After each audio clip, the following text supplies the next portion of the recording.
What's up? Welcome into the Funshop Podcast with Greg and Ronnie. We're streaming to you live from Los Angeles, California. What's up, Greg? How you feeling today? Yeah, man, I'm feeling all right. You know, it's another Wednesday, November 12th. November 12th. It's, I think, number 19 episode. Episode 19, and it's the Dcon preview episode. Yeah. We'll be at DesignerCon this weekend in Las Vegas, Nevada. Yeah, it starts, preview nights like Friday night, all day Saturday, and pretty much all day Sunday. Yep. So Friday's preview night, I think it starts at 5. But we'll be out there tomorrow and hope to see some fans and friends and friendly faces. Hope to meet some new friends, make some new friends. No new see friends. Some new faces. No new friends? No new friends. No new friends. Did we make enough new friends this past month? Yeah. Maybe. Maybe. You know, the trip really starts for me the second we leave LA, right? The 3-hour ride, 3.5-hour, 4-hour ride into Vegas really kicks it off for me, you know, just getting away and it's a little mini road trip. I'm glad you're driving though, because I did take that Spirit flight or Southwest when I went to Complex Con, and man, that's just like, it's so nice to fly from Burbank to Vegas. It's like 40. You're in the air for like 40 minutes. Okay. So you're saying you don't want to drive, but you don't mind like being in a car driving. No, I mean I don't mind being in the car driving, but it's like after you do that flight, it's just like you almost like don't want to drive anymore. Really? Yeah. I don't know. I feel like I've never flown to Las Vegas ever. So to me, like going to Las Vegas, like driving is an integral part of the whole journey. Yeah. Well, I think in this case, because we'll actually have stuff to bring, but it's like if you're just coming with like a duffel bag, it's kind of the way to do it. Yeah. So how was your weekend? What'd you do this weekend? Just making sure this stream is up. This past weekend, let me see. It was my parents' last weekend here. Mm-hmm. So let me see.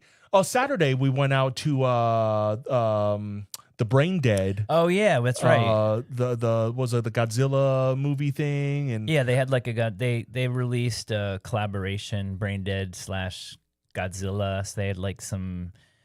I know they had a T-shirt. I really wanted the mug, but it was $55, and I just could. I mean, look, I like to support my friends. I just could not. I couldn't like shell out $55. Yeah, you're gonna have to drink coffee out of that for a long time to make it. Yeah, and it was a really cool. It's a really cool mug though, like milk glass. But I might still need to grab it. But yeah, that was cool. We that morning was such a long morning for me because my buddy Eric had bought this crazy photo collection down in Golden West, and so I had to drive down there around like 9:30, and I always forget, driving from up here how long it takes, especially on a Saturday. Yeah, you gotta leave before like 8.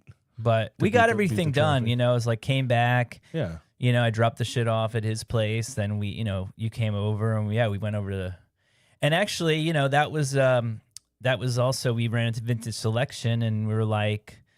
Shout out Vintage Selection. Shout out Vintage Selection. So they're going to be at our booth. I guess we should have wrote it down. I think it's 1881, the Mishka booth. Oh, that's okay. We can put it up. Yeah, I'll put it up later. We'll be in the I know every year, not every year, but last year we were in like kind of the fashion section. Yeah, so I looked this year. We're kind there. of like just to the side of like all the toy artists. I think actually, who's on the other side of us? Who is Coop?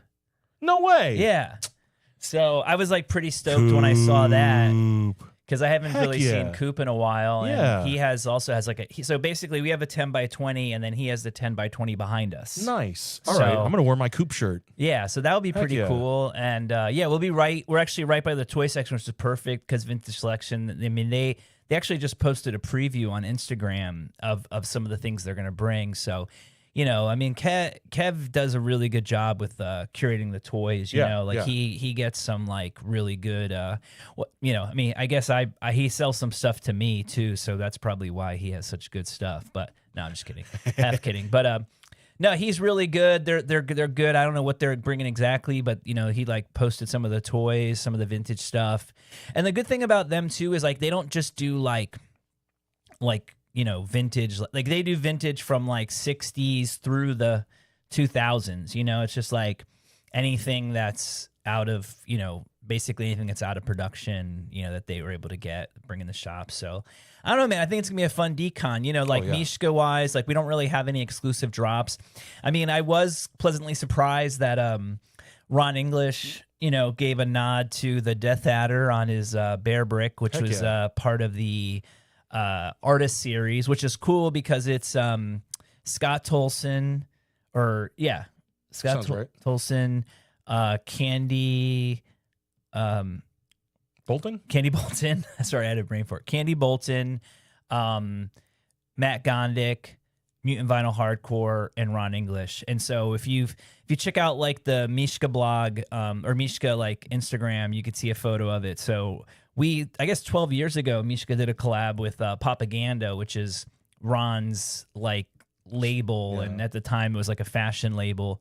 And we did a collaboration, and I guess we never actually did a Death Adder grin, but I guess he had it from that and was like, yeah, I'm going to make the guy wearing like a Death Adder shirt. Heck yeah. It's like we're not part of it, but we are part of it. So it's kind of like a pretty fun set. So that's I think all the artists are doing signings at the Metacon booth. Cool. I mean, I don't know, man. In the last like couple weeks, I've just seen so many people posting like about Dcon, and for all the like, I don't know if people have been just like holding stuff, but for all the like problems that people have had with like tariffs and getting stuff shipped over and production and stuff. I mean, it seems like there's a good amount of like, it was crazy like how much, like even like Unbox today was showing they like did a Frankenstein toy. Wow. For the new Guillermo del Toro movie. Guillermo del Toro. Dope. So yeah, it should be pretty fun. I think we'll have some like clothing. Are you gonna still bring your vintage? Oh yeah. Like a lot of the stuff that like for example, we had at the Root Shop pop up. I'm gonna bring those too. Yeah, a lot of sealed stuff. Everything is sized. A lot of extra large T-shirts and double XL outerwear. Nice. Is kind of my vibe. Yeah. So if you've been looking for any of those vintage Mishka pieces, Ron's gonna come through with some. Yeah, and I'll post them up on our Instagram too. Cool. I think after the last pop up, some people reached out and were interested in some of my items, so we got to hook them up. So yeah, nice. If you guys are listeing, or we'll put it up on Instagram, and you guys can hit us up. But yes, it should be pretty fun. I liked Dcon last year in Vegas. I know for some reason Vegas just turns off a lot of people, but I think I don't know. I really like it. I think it's good there. I think it's it's good downtown. Like being downtown, and I don't know. I'm really excited to get out of town and to go there for a few days. Yeah, so. no. I'm always happy to get out of Los Angeles. I think paralleling Las Vegas downtown to like Anaheim, not much to do afterwards, and Dcon, like and even Disneyland, like when are you gonna go there for a few hours, whatever, downtown Disney. Well, I don't think I even I barely would even stay there. Well, yeah. I would drive home because it's just like, why even get a hotel, Yeah, I remember staying at the hotels there for some reason. Yeah, we stayed kind of a getaway weekend. Yeah, or just to like get up, or if we're gonna get up early and open the booth. But nothing like I mean, a city that never sleeps. I mean, I'm going out and living a good life for a little while. Yeah, it should be good. Should be good. Oh yeah, it's gonna be excellent. Yeah. So looking forward to seeing everybody, and it's should be a fun. So if you're thinking about it, you should definitely do it. But I think so it's like I'll miss. I think there's a couple things this weekend in LA that I'll miss. I think there's like an Obey show opening at Beyond the Streets, and then also I think there was like a Jackass show at the Complex spot on Fairfax. Like they're filming?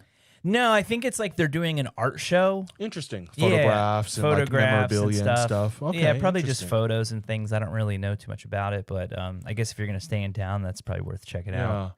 Also, our good friend Retro Butter Pablo is having the grand opening of his retro gaming store in Highland Park. Nice. I don't exactly have the information, but I'll put that up too. It's awesome to hear that people are opening shops. Yeah, when I hear anyone opening a brick and mortar, I'm like, holy smoke! That's a that's a big thing. Like yeah. I mean, especially since like we go around and selling at toy pop-ups and toy shops already anyway. Like that's a major endeavor. Yeah, I think it's also cool because it's showing that for me at least that people want to go and shop. I think I think people, I mean, there's obviously when you have a business, I mean, you like the idea of having a storefront, but, I think, like during COVID and even soon after, it was kind of like, oh man, like is retail ever going to come back? Are people going to want, and I just feel like now more and more people, they just like, they want to go out, they want to touch things, they want to see things, Yeah, absolutely. And, I just think, also, which Analog Outlaw show we'll be doing December 6th. 5th, I think. It's a Saturday. I think Saturday's the 6th. Oh, okay. Yeah, because okay. I think PCC? December 7th was is the Sunday. PCC? Okay. Yeah. I'll be set up at PCC on that Sunday too. So that's gonna be a busy. I mean, obviously, looking forward to that. Also, maybe you could be there. I mean, it should be a pretty busy weekend. But yeah, I don't know. I just like talking to people. I just think like people wanna, I mean, it's like I think it's like a generational thing too. I think like kids who've spent their entire life online, like even some of them, I think just want to like, they want to feel stuff, they want to touch stuff, and I had a kid, like I think he was 27, somebody that was referred to me that wanted to come to the fun shop and look at some like old flyers and photos and things, and he was we were talking about Japan and stuff and how like the shops out there are just like so perfectly curated, and like going out there especially, it makes you want to open a shop. Right. And he was mentioning how he wanted to, we were just talking about this idea of opening like a select shop, which is just like, again, select shop where it's like, like they're carrying, they might have their own brand, but it's curated brands, like a Dover Street or, that kind of place. I'm not even familiar with that. Is that like a union for like, like a union, I guess, is like more what we would kind of say as a select shop. Yeah. Is Dover like older? Dover Street Market, I don't think it's actually open anymore, but it was it's older. It's a little older. I mean, it's newer. Oh, okay. It was like in the past like 10 years. Okay. But I don't really know what's going on with it. It was kind of like, I don't know. I never went to it. But, okay. Yeah. It's New York.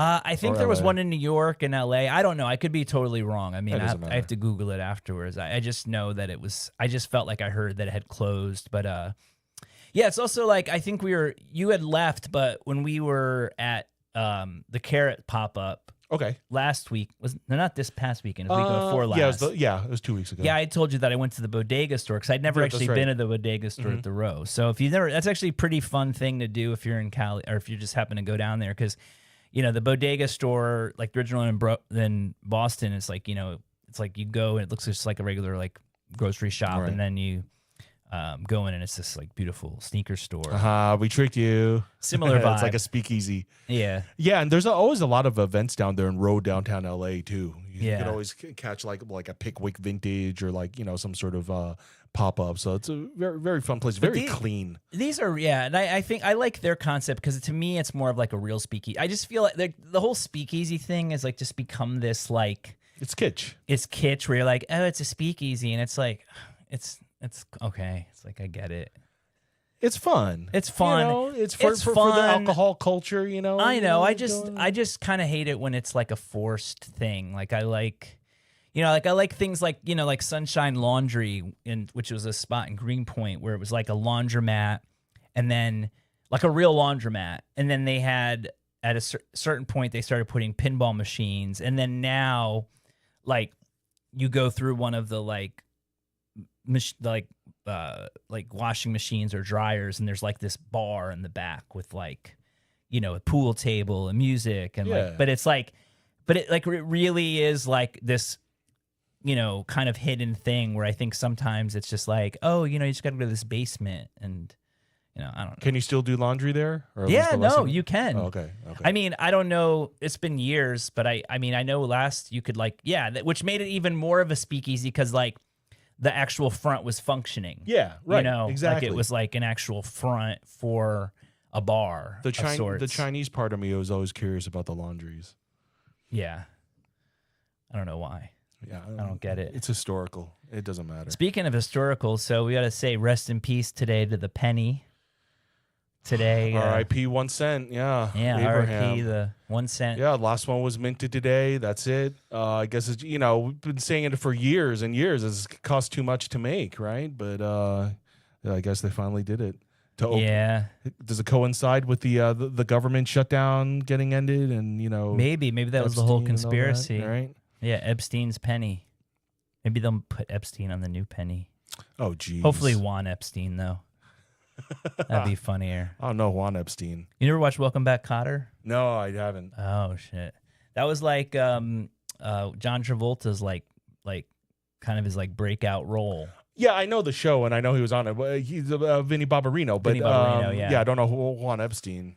Juan Epstein is just like Puerto Rican Jew, and he'd always like have like I don't know.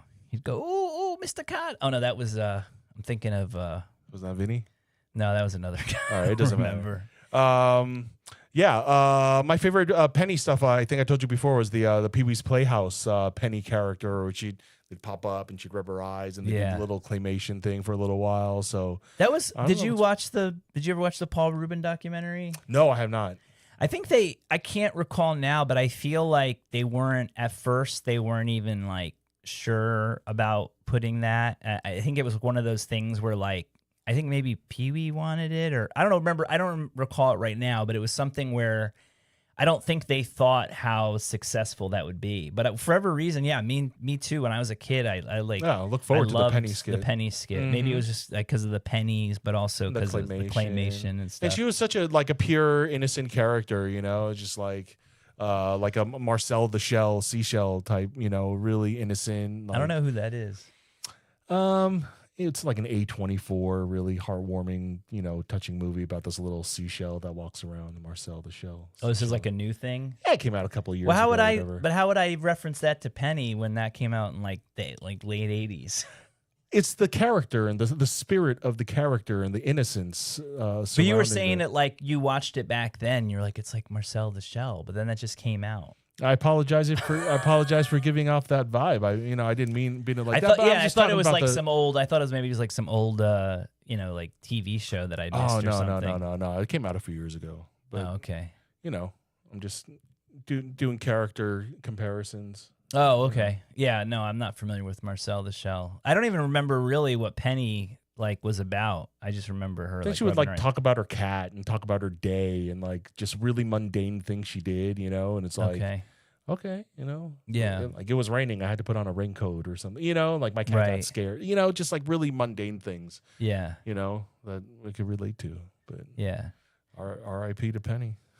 Yeah, no, it's an interesting day because I always think about how they're just like, I just feel like money's disappearing, and this is like well, money might be disappearing for you for different reasons. No, but I'm just saying physical currency, it's just like people don't really carry. I mean, it's like, I don't know, this is just something that I'm very conscious of on a daily basis because I just know that eventually it's going to get to a point where it's like, I mean, essentially like China where it's like, everyone just pays with WeChat, right? And if you get your WeChat shut down, you can't live. Right. So that's the thing that I'm scared about. But especially after losing my Instagram account, because it's like, you can't, and it's at the point now where it's like, you can't get a hold of anybody, and so to lose my Instagram account's one thing. I mean, yeah, it sucks. It's sucks for business, but Instagram's not what it used to be, in my opinion. I mean, I know people still use it, but it's definitely, not the most, it's more like, I feel like Instagram's now is more for older, people our age. Yeah. It's less. It's been that old. What is the number one? TikTok? Probably TikTok, right? Yeah. But it's just I don't know. I just feel like, just the fact that you can't get in touch with anybody and you can't do anything. It's that just scares me. And especially if it gets to the point where you can't access your bank account.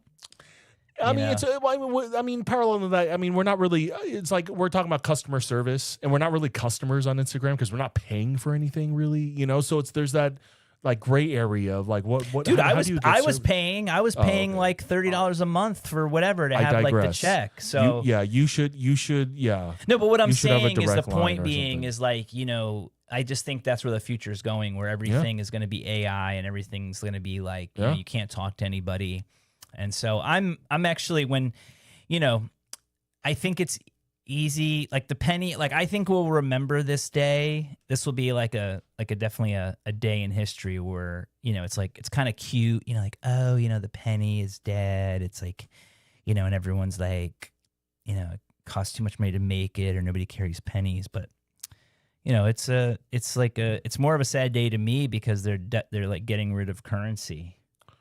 Yeah, understood. know? Yeah. I was at the Rams game last week, and I tried to buy my buddy a beer, and my card wouldn't go through a couple of times, and I was like, "Oh, I got cash. Can I just give you cash?" And he's like, "I can't take cash." Yeah, and it's like, we both said, cash is king, but not some anymore. I mean, it's becoming less and less. I think we're the last generation, of people that actually care. Because it's just funny. Like I even today I was like at the shop or not at the shop, but like at the store, and I'm just watching like everybody pay with their phone, and people that you like wouldn't expect like to pay, because it was like at one point it was like, okay, you're just like, kind of like, it's like the kind of younger kids, people that get it. Now it's just like people of like all ages, all backgrounds. And, it's, I mean, obviously with the like flea market, the flea market is like, that's where cash is king. Yeah. I think still doing things between like person to person transactions. But yeah, man, I don't know. It's been something I think about a lot, and I'm just like, just waiting for it to all fall apart. So rest in peace to the penny, but be conscious of the fact that it's not a good thing. Yeah, to parallel it also to China, like their largest bill was like the 100 yen, which is like about $8. Right. So imagine having like your largest currency be like an $8 bill. Like you're more likely to get go digital, right? But I just think the problem with that is transactions. Yeah, the problem with like the thing that I'm nervous about is like, especially with like the thing in China, is the fact that it's like, if you don't know what WeChat is, I mean, WeChat is essentially like everybody in China uses it, and it's like it's Instagram, it's Twitter, it's TikTok, it's everything sort of rolled into one with your bank account. With your bank account and like how you have to pay for everything. But, it's like if you say, it's that's the thing, right? Is if like imagine Instagram, like the only way I could pay is through Instagram. Right. And then it's like, oh, I don't have an Instagram, and then luckily I was able to get a new account, but then it's like I don't think with WeChat, I don't think you could just like get a new account. Oh. So what I'm saying is just like you just have to be people just have to be careful. I mean, and it doesn't matter what I say because, I think people sort of just are going to rely on the fact that they're always going to be able to use their credit card or that, But it's just it's strange to me how now there's like literally. Like, it was funny to me when like cryptocurrency came out and people were like, that's not real money. And I'm like, well, like you work all week, you get paid, you don't even get a check anymore. The money's deposited to your account. You have a card with a chip on it or your phone, and you go to 7-Eleven, you buy like a Slurpee for $3. Like, you're never actually seeing that cash. Right. It doesn't actually really exist. Like, there's nothing like, yeah, theoretically you could go in, but I mean, you can't go to the bank now to get pennies. Then it's like, okay, we're going to get rid of nickels. Then it's dimes, then it's quarters, then it's dollars. And then it's just like, okay, at what point you're like, okay, well, can I pay cash? Or like, oh, I can't get into my bank account. What's going on? Oh, you haven't followed, like, you've violated community. You've violated United States guidelines of community standards. So now it's a federal offense. It's fraud. So now all your money is being captured, and it's like, yeah, it's gone. So I don't know. It's just it's something to be conscious of because I think right. Like people like, it's like especially in the West is like we just always expect that like when we turn our faucet on, there's going to be clean water. When we turn our lights on, it's actually going to turn on. You know what I mean? And there's many places in the world where there isn't running water, there isn't electricity, and it's just something to be conscious of. I remember during COVID, like I remember being at the Sprouts and filling up my cart with some things, and this guy made this like kind of backhanded comment. He like looked at me and talked to his wife. He's like, "Oh, people think like the store's going to run out of food." And then like, a year later you go into the store and there's like no food. It's just, I just think like, it's just, people just sort of need to like be conscious of these things and realize that, especially if you're in big cities, I think like if you're out of the cities, I think sometimes it's like, it's a little more like people like understand, but like I feel like when you're in these big cities, it's like you just think like, oh, I'm going to go to the store. There's going to be food or or whatever. We're very dependent on the grid. We're very dependent on the grid. We're very dependent on like online institutions and yeah. So that's kind of my rant about the penny. So it's like kind of it's interesting, but it kind of makes me sad in a lot of ways. Yeah, you got me inspired. I need to learn how to hunt. And elk or like something that I can sustain off of live off the land. Yeah, I mean that's a whole other thing, but I mean you could do that. That's I want to be a man's man. Man's man. I mean, I learn how to live off nature, right? Yeah. I don't not to be dependent on. There's a few. there's a few. supermarkets. There's a few things that I think to be a man's man. I haven't accomplished. I actually haven't accomplished many of them yet. Any of them? No, I accomplished one. Okay. One is you have to know how to drive stick. Okay. And so I know how to drive stick. Okay. So that's one of the things. Do paddle shifts count? No. No, you gotta know how to drive a standard stick shift. Gotcha. standard transmission. Mm-hmm. You got to be able to know how to open a beer bottle with a lighter. Okay. Which I'm not. I don't drink. Even I know how to do that. Yeah, so that's one thing I'm lighter's learning. easy. Yeah. Yeah, I just need to get I need to learn physics. The third thing is you need to know how to ride a motorcycle. Okay. I know how to ride a moped, but I don't know how to ride a motorcycle. But that's one thing. I can ride a bicycle. No. If you want to be a man's man, you got to know how to ride a motorcycle. I might be over 3. I don't know. You can't. You can open a. You can open a bottle. Okay. 1 for 3. Okay. Yeah. Okay. You can't drive stick. I can drive stick. I can. I just haven't. Okay. I know how to do it. I just sure? I haven't. It's not that hard. Yeah. No, I know it's not hard. I've done it on simulators and stuff. Too. So I mean, I know the mechanics, but I just haven't had the chance to ruin a vehicle. But those are the 3 things I think you need to know to be a man's man. Is there a 4th one? I don't know, but I got other ones from like shooting and handling a firearm. Yeah, I guess so. I mean, don't know. Guns are, but guns these days are pretty easy. It's just you just point at whatever you want and just shoot it. Just pull the trigger. I mean, I know it's more than that, but have you ever shot a black powder rifle? No. So I used to be in this thing called Royal Rangers. It was kind of it was super Christian Boy Scouts. Power Rangers. Yeah, Royal Rangers. Royal Rangers. And then I was part of this separate thing called FCF, which was Frontiersman Camping Fellowship. Okay. And so it was this subgroup of Royal Rangers where people would reenact being a mountain man. Oh. 18. So gayer than the Boy Scouts is what you're saying. Bro, that's rude. Oh, Just because you have yellow hair doesn't mean you get to say gayer. Yeah, it does. But yeah, so we would do things. We would have these things called powwows, which I think Boy Scouts have them too. But we'd go to the woods and people would camp and stuff. But then with FCF they would have their own camp, and it's you'd have to have lean-tos. You could only use things that were kind of around during those times. Gotcha. And I remember I never got that far to buy one, but I remember at one point there was a black rifle. We learned how to shoot a black rifle. Yeah. And it's it's pretty. I mean, you could get good at it, but I mean, it's pretty intense. Yeah, I can imagine. It's a boom, right? It's just the idea of having to put the little primer in and then push the ball down and stuff, and then it's not as accurate as. Right. But yeah, that was cool. It was just cool because it was it kind of showed you sort of what we're talking about, what it took to really survive in the frontier. Yeah. The unknown, from because a lot of them were a lot of them were fur trappers, and that's how they made their money, and and they would make their clothes and stuff out of it. And I think I mentioned before, but I did learn how to use flint and steel, which I think is to start a fire. Gotcha. Which is still I think a cool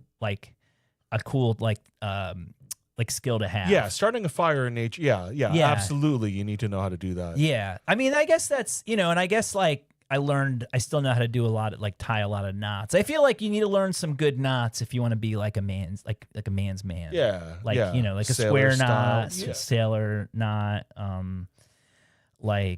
That's the only ones I know. Back to the flint and stone. Are those things that can be found in nature, or you have to carry it with you? Like if you have nothing, it's like, oh, I'm gonna go look for flint and stone so I can start a fire. Or is it more? It's like, oh, no, fuck. You would need like the steel, I guess. Yeah, right. But I mean, I don't know how. Find the right stone to strike. Yeah, but like you used to, I think like limestone or like things that are, because like basically it's like you're trying to get a spark, right? And then you also the other thing though too is you kind of have to have like we would use these like we would take little pieces of cotton cloth. Like I'd learned this trick where you like you take a bunch of like these, you'd cut like cotton cloths into circles, and then you'd put them, you get like obviously you couldn't do this. I mean, you could kind of do this, but like, when we would do it, like we put it in like a coffee can. Okay. But you got to imagine this is also like in the 1870s, 1880s. So like these things like existed, maybe not in nature, but where you could get a right. Like I mean, blacksmithing has been around for like thousands. It's just for how they started fires in general, not like survival. Right? Yeah, not survival. So I get it. Yeah, it's like, I mean, I don't know if I was like just dropped on a hill, like if I had like just dropped from a helicopter, I mean that might be like like.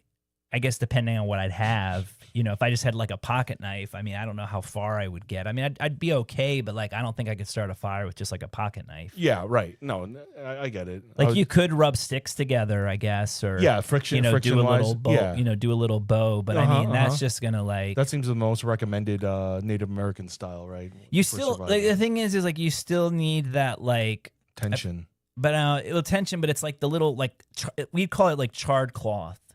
So because you need something like you just need something to catch the spark. Yeah. I think if you just have wood, you're supposed to make like wood shavings, kind of like work the wood to make it like, you have the little shavings and that'll catch on, yeah, I guess it's like, if you like sharpen the stick and then like rub it. And I mean, I guess, I mean, I hope to not be in a situation where if we I get have stuck to out there, we're going to die, dude. Like, no, we are not dependable. We are not. So starting a fire in the wild, I think, is on the man list. Yeah, maybe starting a fire. For sure. I don't know. I just think about those things. I do want to, like they actually right behind where they have the All American show. They actually have motorcycle like classes. Okay, is that part of Glendale Community College, you think? I don't know. I think it's like a separate thing, but I was like, I noticed like this summer people, and I was like, I just need to do that. Not that I want to like drive, like I just want to be, like available if someone's like, hey, who knows how to drive a motorcycle? Yeah. Like I can do it, or like kind of like with like a stick, like it's like, who knows how to drive stick? It's like, oh, I could drive stick. Yeah. My uncle has a bike. He said that I could have. He hasn't ridden it in ages. I need to fix it up, but it's like a Seika. I don't know if it's like Yamaha. Yeah. Seika 2. Suzuki. I don't know. Yeah, I think the thing that that I know will get easy is like, and it's kind of like driving a stick. Is you just have to get used to the clutch. Mm-hmm. And that's, I think, the same thing about a motorcycle. It's like you have to get used to like it's not just on. It's not just on or off. You have like you actually have to. Right? You actually have to like chain. You have to like there's a clutch that you kind of like push down on. Yeah. And so I mean, I think like everything else, it becomes like second nature. But that first because it definitely takes some like hand-eye coordination. Yeah. And every clutch on every car feels different. Yeah, I mean, essentially. Yeah, I'm curious how it is with bikes. I'm sure it's similar, but like, with a car, it's like, you kind of just, but like once you sort of like feel it out, then you know how to drive it. Yeah, I get it. Like that van I got, that little Japanese van that I'm still like needing to fix up. Like that has stick, but it's weird because it's on like the left side. The shift is on the left side, and then. The clutch is on the right. The clutch is in the same spot, but it's actually a little bit easier if you're right-handed because it's actually easier to hold the wheel. Whoops, my little slush colt. It's all right. That was because I didn't put my. I did my crappy. I got this little slush colt fingerboard in the mail, and it came with like grip tape and. As you can see, my fingerboard grip tape skills are subpar. Gravity does exist at the podcast. Yeah. So maybe I got to look that up. Look up motorcycle classes because I think that would be That'd be fun to. Yeah, just that could be know the how next chapter. We'll do motorcycle classes, and we'll do more shooting, and then we'll do shooting on motorcycles. Yeah, shooting on motorcycles would be cool. I would like that. One thing I did, I mean, I'm on a more serious note with shooting. One thing I do want to learn, like with shooting, is how to shoot left-handed, like right off the bat. You know, just like I want to be able to shoot with both hands. It probably just takes practice. Yeah, exactly. You know, that's all I got to do. But it's interesting. But wait, why would you? You just want to be able to. Yeah. Because what if, you know, I mean, I just feel like that's yeah, dude. I mean, like, go for it. I think that's I think that's gonna be a tough skill. And I could barely even but like, can you write with your left hand? No. So don't you think you want to learn that first? No. You want to just be able to shoot? I don't even need to write with. I don't even need to write with my right hand now, you know. But I would like to learn that with my left hand. And also, it's interesting that most guns are made for right-handed people. So I'm like, kind of like researching. I'm like, oh, I'm curious what handguns are like, you know, ambidextrous, where you can, clip release on both sides. I would just say be careful, man, because like it's already, you know, if you can already like fuck yourself up if you're not used to like shooting a gun, but like then you're absolutely right. But we're thinking positively. So well, I mean, it's one thing how to learn. It's one thing how to learn a clutch. It's the other thing how to use how to use a left-handed gun. But I mean, look, you know, more power to you. Yeah, I'll probably stay far away from you. Yeah. While you're doing that, don't stand in front of me, because it's like I can barely, you know, I mean, when's the last time you shot a gun? No, never. Never. Yeah. Oh, okay. But it's like, you know, it's part of the curiosity, what I want to learn how to do with it. Yeah, you know? no, I think it's important, man. I mean, it's just a tool. So, you know, you have to just like, you know, you have to definitely learn how to use it as a tool. But it's a little intimidating. I mean, I think the biggest thing for me when I first started was just, you know, just going to like, and it sounds weird, but I think once you go to the range for the first time, you'll see, unless you've been in range, but it's like, I don't think you realize how loud it is right until you get there, yeah, I was told that. And it's like, it's to the point where, at least for me, it was also like every time you would hear it, it almost like make my heart jump. Oh, that's what I'm looking for. It's just such a, you know, it's just such a crazy feeling. And plus, like, to mention, like, you know, just like the smell of the gunpowder and stuff. Can't wait. But I will say it is a little, at first, feels a little weird. But once you kind of like get set up and you're in the booth and, you know, you sort of get your, you know, you figure it out. You figure out ammunition. You know, you also like, you get a cool like target, you know, then it's like, yeah, it's fun. You know, you get out some frustration. Yeah. You know, and it's also like, yeah, you want to like, you know, I mean, at the end of the day, it's you know, whether I guess it's a hunting tool, if that's what or it's a self-defense tool. So, you know, it's like, it's important to, like you said, be able to at least, you know, I just think though, like it's like, you know, as far as like training, like, I don't think anything could ever get you ready for like a real world situation, because like, obviously the whole point of like owning a gun is like, you never want to have to use it. Yeah. You know, it's like a last minute thing. Yeah, it's not even for a self-defense thing for me right now. It's just like the knowledge. It's just more like a sport. Yeah. Yeah. And just to add to the movie stuff, you know, whatever, being a big movie fan and watching, you know, gun movies my whole life, it's like I want to add to that, you know. It's so different in real life. Yeah. You know, that's what's so cool about it. Yeah. No, it is. It should be fun. I want to get immersed in the culture and like learn and, you know, breathe it and live it. Oh, so you really want to get into it? Yeah, it's, you know, it's a thing. Yeah, it's a thing. I think it could be fun. I mean, it'd be fun to. It'd be definitely fun to do that. Speaking of fun, Funko seems to be having some problems in the industry. I mean, I haven't. I'll preface it as this, and I don't know if you have either. I don't know that I've read a full article about it.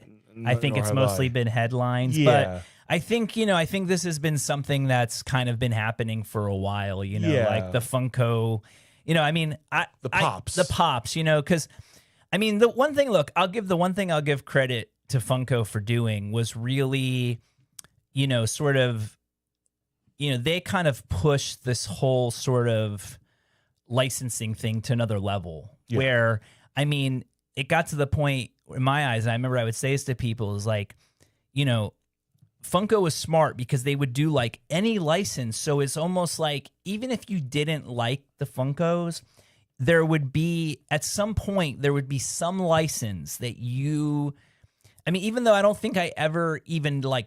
There was never a Funko that like pop that I wanted to buy. Like even Mr. T, I was like, I don't like him, you know, and it wasn't, and I didn't care if other people collected them. Like I wasn't like such a hater where everyone was like, I mean, I guess there were at some point, some conventions where it's like everyone's selling Funko Pops, kind of like when we went to the card show and it's like everyone, you know, 80% of the people are selling Pokemon. Mm-hmm.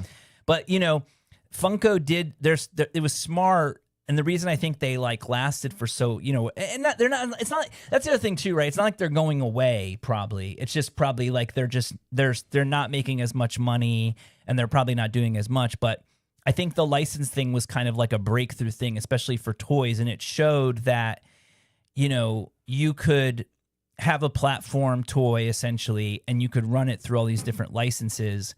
And I mean, you know, but since then, kind of just like when you think about like Funko or even like Mishka, like, you know, we were pretty early on in doing like, you know, licensed properties, you know, like, you know, RoboCop or Army of Darkness or,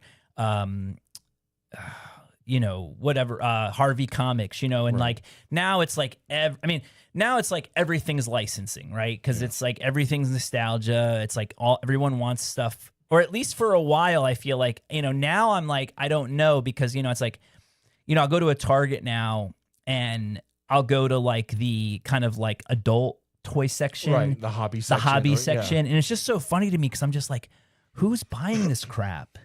You know, and I'm like, it's either people that I guess want to relive it, or maybe like they think, oh, their kids are going to get into it. But it's very strange. But I think the Funko thing kind of going down, it like kind of just shows that, you know, it's like some of these things can only be sustained for so long. And, you know, I noticed like PSA stopped grading them, and you know, which was actually kind of funny that they started grading them in the first place, because I just was like, you know, I got it because it's like it's in a box, and so that's part of it. But to me, it just seemed like one of those things where I was like, yeah, I don't see this thing lasting, because, you know, it's like everyone keeps them in the box anyway. So like how much differentiations are going to be in grades between one box and another, you know? And I think that's also, it comes to the point where, you know, I mean, obviously there's going to be, but I think like something with like a box, like a Funko box, you're more likely to have, you know, much more consistency than even like a trading card. Yeah.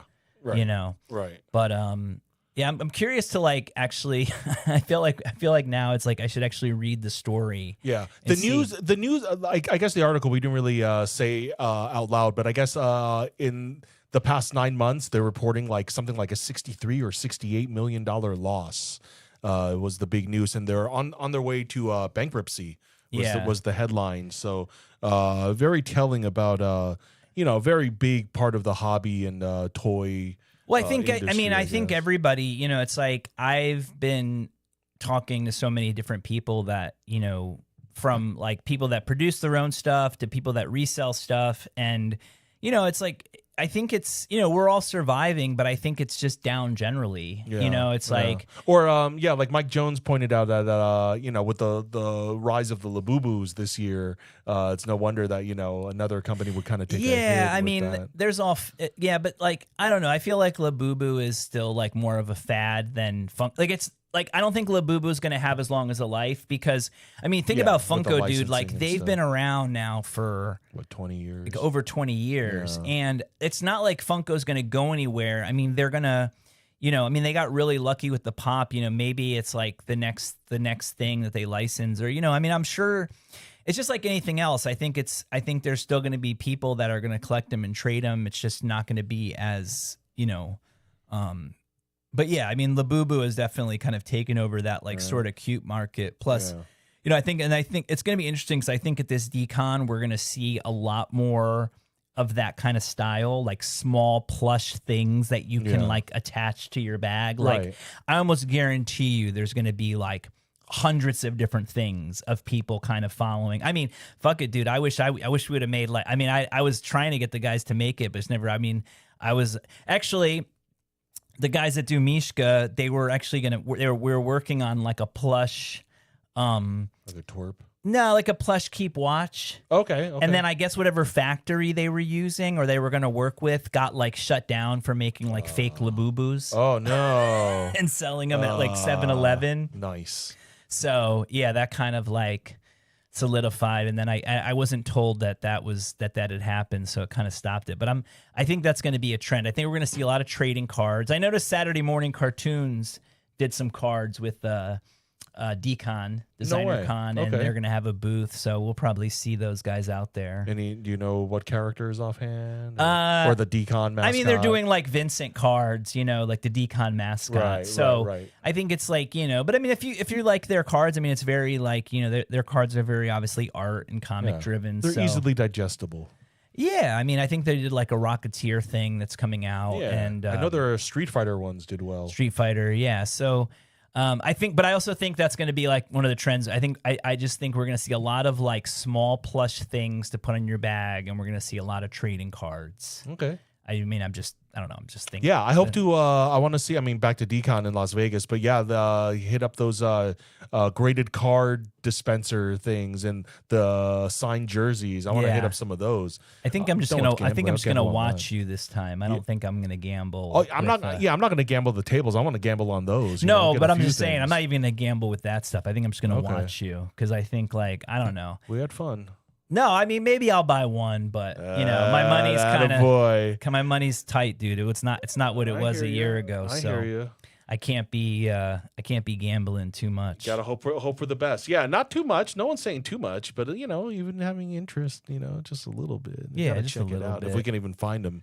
I wonder if they'll have one at. I mean, I don't even know if eBay has. I mean, I think they'd have a booth. I don't know. I know some of the Vegas hotels just have them there all the time in general. I'm talking about one of those, but I don't think we're going to be going down to the Strip or anything. No, like that, and I mean, but I don't know. There could be. I mean, downtown is like definitely like a tourist, place. So I think there's going to be plenty of opportunities to. Yeah, and like you said, who knows? They might have an eBay booth with that machine again. Yeah. So I think if you want to do it, you can do it. There's also that like. I don't know if it's been open the past couple times, but there's also like a card shop down, like I think when you told me about that. Yeah, like I don't think we ever. Yeah, it was closed, but that's actually a pretty cool like shop. Like I actually, and this was years ago, but I remember I walked in there and they had a goldenrod. Oh, nice. The C3PO era. Yeah, I know what a goldenrod is. And I got it for a pretty good price. I think I paid like $150 for it. Slabbed? No, just raw. And then I slabbed it and it came back an 8. All right. And I sold it sort of recently, but I think I got like almost $1,000 for it. Yeah, that card, like, it's funny. So for people that don't know, you can look it up. There's an error card in the first it's like Star Wars, like I don't know, it's like the green, it's like the green border. But yeah, there was like a shot of C3PO where it looks like he has like a boner because of the way the angle was of the and so it's called the goldenrod era. And actually, like PSA wouldn't grade it for a while. Oh, okay. And so I think that was another thing. Because it was an error, or because it was sexual in nature. I think it's more of like probably the sexual nature, gotcha. And they just didn't want to be. But I think now, it got to the point. I mean, which didn't make sense because they obviously like graded the fuckface card, right? The Billy Ripken, which was like the classic error card. You know what I mean? Mm-hmm. So they kind of had to do it. But I think so I don't know. That store's worth checking out because I got a good deal that one time. Okay. I mean, anytime you can buy. I mean, I had one. I think the last one I got one at the flea market. I don't know, like a few months ago, and like I paid the guy $40 for it, but it was like pretty beat up, but it existed. And then I had some packs, and I opened the pack, and I was like gonna open it like on the show, but I was like just here, and I'm like, I'm just gonna open the pack, and I got so excited because I pulled a C3PO, but it was the corrected one. Okay. But it was still cool to have. I think I remember that. No, because I was here by myself. Yeah, but I think I remember you showing it to me. I showed it after. to you? Yeah, I think so. Yeah.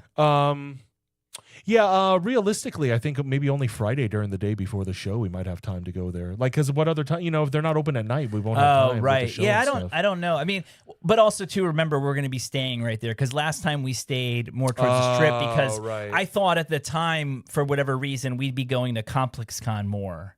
because I didn't really know how it was going to be. So I figured like, oh, maybe it's good to be in the middle because Complex Con's going on. But then, you know, it was like, yeah, every night we had to drive like 20 minutes and, you know, go to like this, you know, go to this other hotel. So I think now too, it's like, you know, there might be a situation where it's like, oh, you know, the show's over, you know, I don't know, it's like 6 or something, and it's like, oh, let's go walk around. But I mean, yeah, you're right. We might not be able to. The last go. hotel was perfect. It was right near the Peppermint Hippo, the world famous Peppermint Hippo. Peppermint Hippo. Club. Yeah.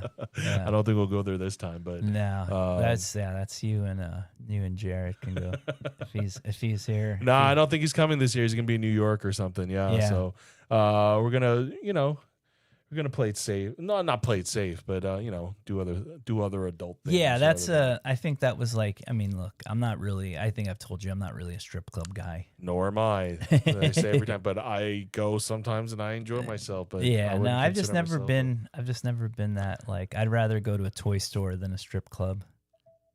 That's just me. I wind up at toy stores more than strip clubs, but I like going to strip clubs more. Yeah, I don't. But hey, because they're so far and few between, and you know, usually when I do, it's because it's kind of like a reunion with a buddy or something, or you know. Yeah, I mean, look, it's like there's, you know, I've been to strip clubs for bachelor parties. I've been to, you know, like if there's a group of people going or something, you know, I'll go, but it's just not something that I'm never.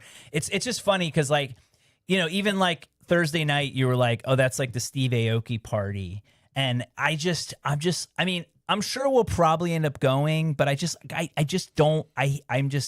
not a fan of like Vegas nightclubs. Nor am I, but that's only because his name came up and we like AMG and we love cake. So yeah, well, those are the only reasons. The cake thing, that kind of like, I don't know. It's so weird to me, like that people like food thrown on them. I've never been like a fan of that. Nor am I, but I like the spectacle. And honestly, just compared to the other DJs that I didn't even know the name of, that was the one name I recognized. So I don't need to. I have a longing to go, or I have a, you know. Well, no, I'm more drawn to go to it only because it's a Dcon thing, right? Yeah, but then isn't it? But I don't think it's like downtown. Like I think you have to go to one of the clubs. Is it like you see? I know nothing about this. Yeah. I just know what I saw. Because I just remember. I think now it's and now the one good thing is I think they've kind of had to adapt to like, you know, I mean, I think like after the whole crypto bro thing, especially where like, you know, all of a sudden you'd have these people who became like, you know, multimillionaires overnight, and you know they're not gonna start like dressing up in like collared shirts and you know, and so.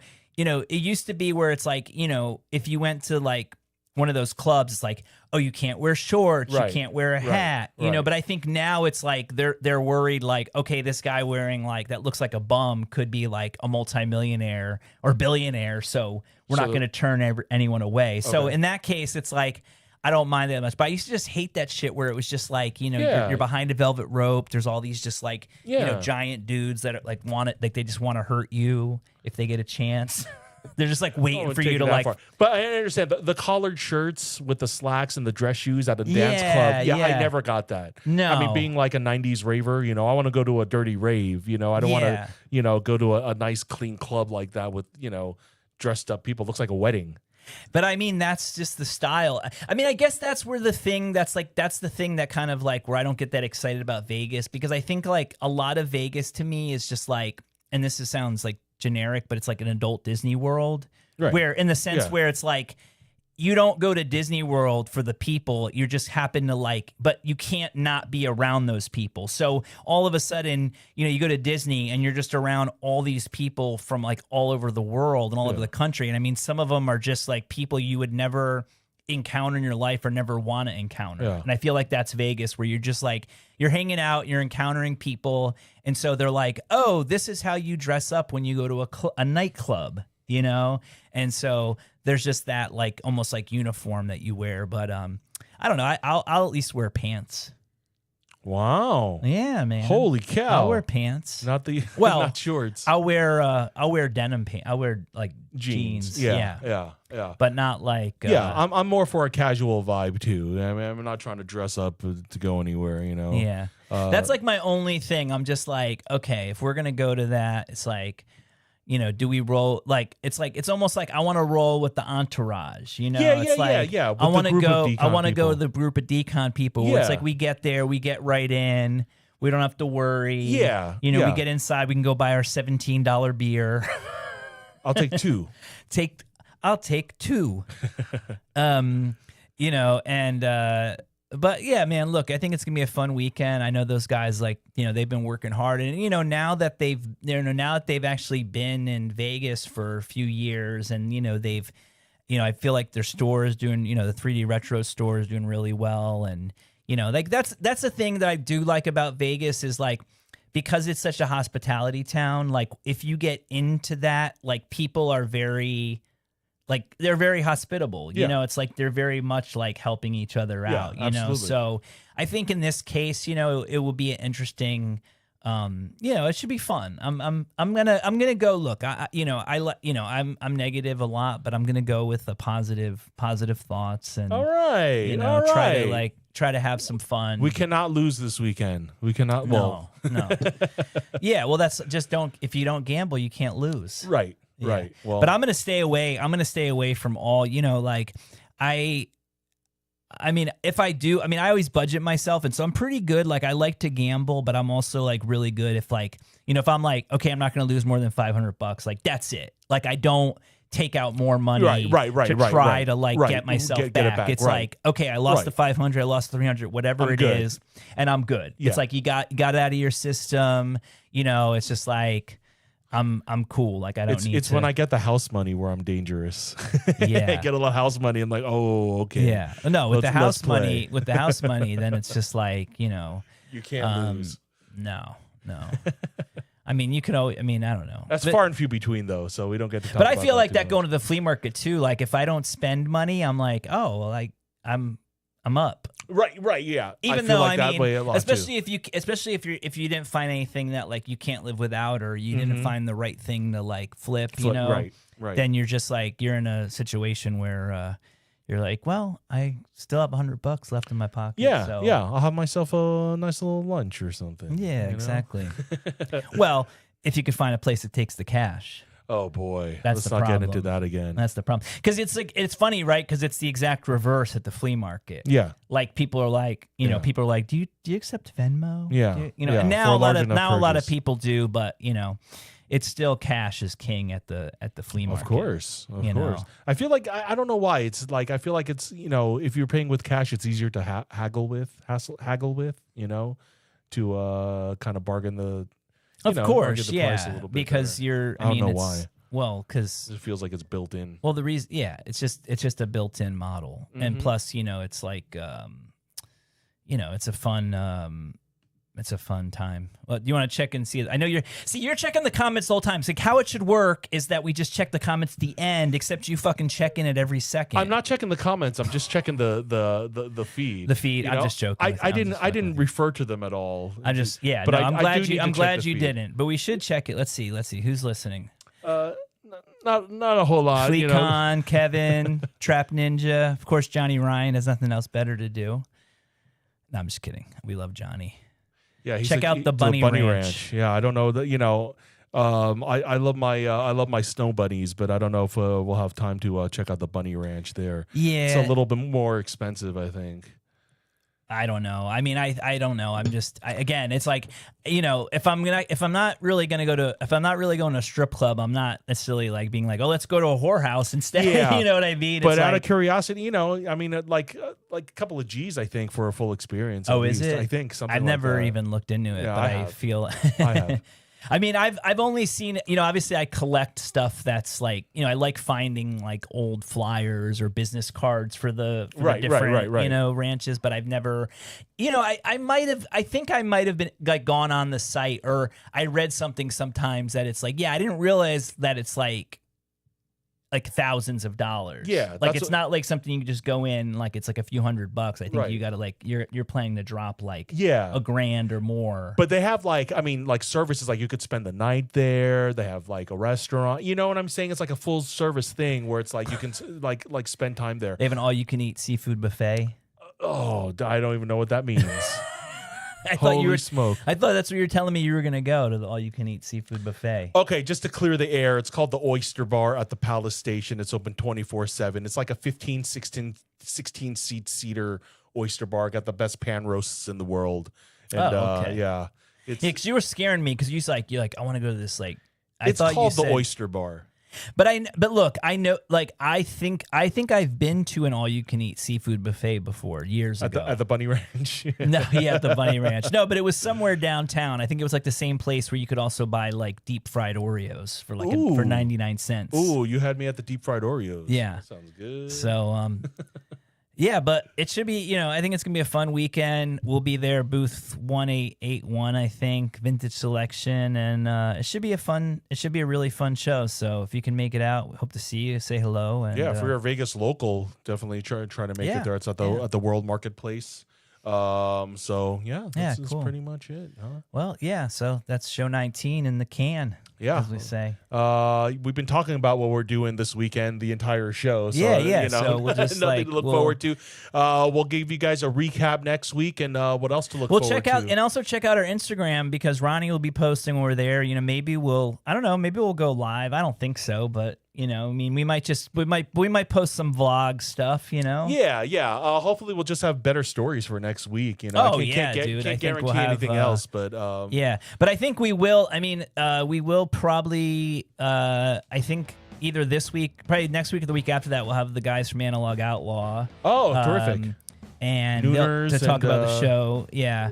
And Bibliomancer, Mm-hmm. and it should be fun. So remember to like, subscribe, comment, let us know what you think about the show, and have a good night, everybody. Yeah, peace out. Thanks so much.